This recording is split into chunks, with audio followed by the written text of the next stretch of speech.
एक सांगू, भोळेपणा ना खूप सुंदर आहे, परंतु अंध भोळेपणा जो असतो ना तो खूप धोकादायक असतो.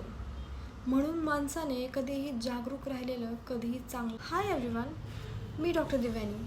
आजच्या कलियुगामध्ये चांगला माणूस फक्त जगतो का वापरला जातो, आणि भोळं राहणं म्हणजे हा गुण आहे का स्वतःवर केलेला एक अन्याय आहे, असं एक कटू सत्य आहे ज्याबद्दल आपण आता बोलणार आहोत.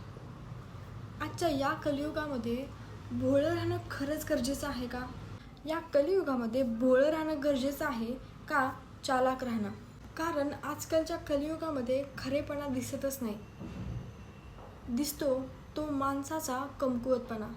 तसंच जंगलात सुद्धा सगळ्यात जी स्ट्रेट सरळ झाडं असतात ना ते आधी कापली जातात, आणि जी वाकलेली झाडं असतात ते तसंच टिकून राहतात. मला ना एका गोष्टीची खरंच खूप खंत वाटते. चांगल्या लोकांना या कलियुगामध्ये कधीच ॲप्रिशिएशन दिलं जात नाही. फक्त त्यांचा फायदाच उचलला जातो. एखादी व्यक्ती कधी कुठल्या गोष्टीला नाही म्हणू शकत नाही. ती सगळ्यांवरती विश्वास ठेवते. तिला स्वतःच्या बाउंड्रीज नसतात. खूप वाईट आहे हे विचार केला तर. लोक तुम्हाला रिस्पेक्ट करत नाही तर तुमचा फायदा घेतात. फक्त आणि फक्त फायदा. एक सगळ्यात मोठा गैरसमज सांगू. आजकाल कलियुगामध्ये चालाक असणं म्हणजे ती व्यक्ती खूप वाईट आहे असा अर्थ होतो. पण हे अतिशय चुकीचं आहे. असं काहीही नाही आहे. चालाक असणं म्हणजे काय? कोणावरती विश्वास ठेवायचा, कोणावरती नाही, कोणाला आपल्या आयुष्यातल्या किती गोष्टी शेअर करायच्या, किती नाही, किती बोलायचं, कुठे शांत बसायचं, स्वतःला वाईट सिच्युएशनमधून कसं प्रोटेक्ट करायचं हे माहीत असणं म्हणजे चालाकपणा. मला नाही वाटत यात कसलाही स्वार्थ आहे. जर याला चालाकी म्हणत असाल ना तर 100% चालाक असणं योग्यच आहे. आणि या कलियुगात तर डॅम शुअर सगळ्यांनी चालाक असायलाच पाहिजे.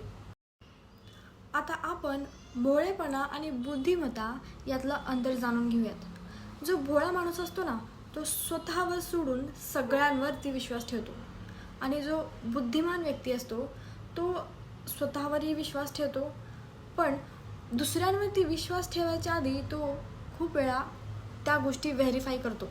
तुम्हाला एक गंमत सांगते. तुमच्या आयुष्यामध्ये असा एक मोमेंट 100% येणार जेव्हा तुम्हाला वाटेल की मी खूप लोकांशी चांगलं वागलो, सगळ्यांशी हसून खेळून बोलतो, पण माझी कुणी रिस्पेक्टच करत नाही.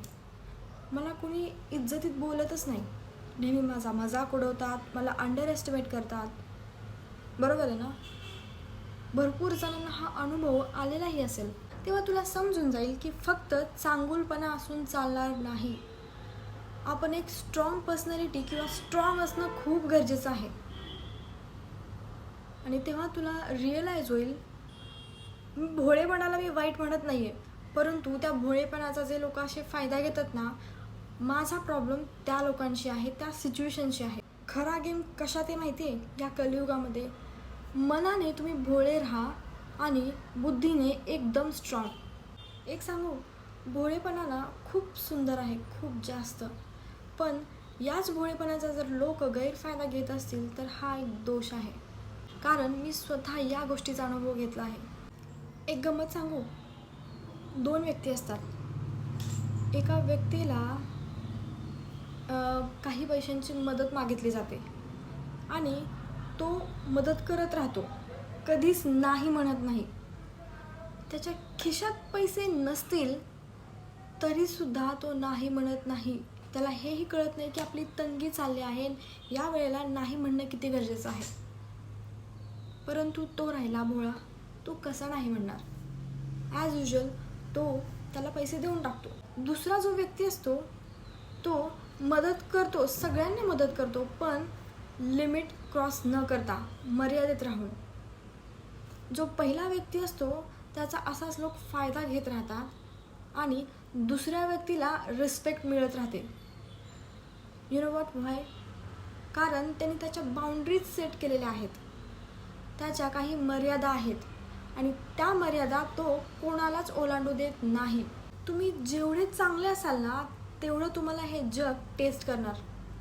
कधी तुमची फॅमिली, कधी तुमचे फ्रेंड्स, कधी तुमचा पार्टनरसुद्धा. आणि मग तुम्ही स्वतःला विचारणार की माझ्यासोबतच असं का होतं. चांगुलपणा सोडू नकोस, पण स्वतःला कमजोरसुद्धा होऊ देऊ नकोस, कारण हाच खरा स्मार्ट गेम आहे. आजपासून तू तुझ्या आयुष्यामध्ये एक रूल ठेव. तू चांगला आहेस, परंतु तू वीक नाही आहेस, तू कमजोर नाही आहेस. आणि आता तुला कोणीही यूज करू शकत नाही, कारण तू तुझ्या बाउंड्रीज ठेवल्या आहेत. तू नाही म्हणायला शिकलास. तू आंधळा विश्वास सगळ्यांवरती आता करत नाहीस. पुढचा व्हिडिओ तू मिस करू नकोस, कारण पुढचं सत्य अजून डेंजरस आहे. आता तुम्ही ठरवायचं, तुम्ही चांगले आहात, पण कोणासाठी, कधी आणि किती. मी आजही चांगला आहे, परंतु मी कोणासाठीही इझी टार्गेट नाही आहे. कोणीही मला सहजासहजी फसवू शकत नाही. आणि आता कळालं आहे की रिस्पेक्ट कधीच मागायची नसते. रिस्पेक्ट ही कमवायची असते आणि कधी कधी घ्यावीसुद्धा लागते. आणि एक गोष्ट लक्षात ठेव, चांगलं असणं म्हणजे खूप मोठी गोष्ट नाही आहे. चांगलं राहूनसुद्धा स्वतःला प्रोटेक्ट करणं, स्वतःला वाचवणं, यात खरी ताकद आहे.